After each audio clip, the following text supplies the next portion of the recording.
mère, que j'ai vraiment vénérée et que je vénère toujours.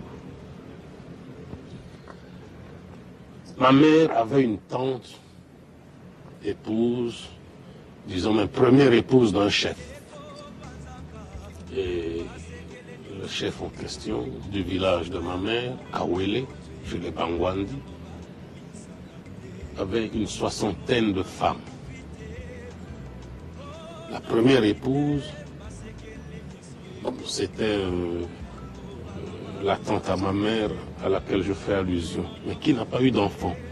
Et comme c'est dans les traditions en Afrique, surtout en Afrique noire, eh ben, puisque la première femme n'avait pas d'enfant, il fallait qu'elle retourne dans la famille, trouver une cousine, une nièce, tout ça pour la remplacer.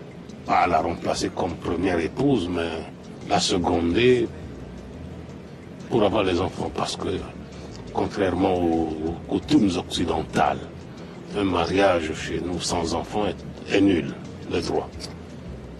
Chez vous, on dit avec ou sans enfants, c'est toujours valable. Eh bien, ma mère est arrivée,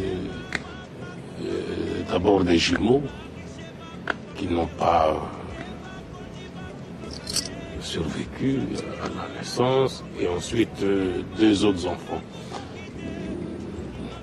Elle n'a pas su tenir et elle s'est enfuie. Ma mère s'est enfuie à pied, ça fait plus de 200 km, jusque chez son frère. Alors c'est la rencontre avec mon père. Elle est morte dans la foi catholique. Eh bien, vous savez que ma mère a rendu l'âme, et vous savez qui tenait sa tête entre ses mains? Eh bien, une Belge infirmière.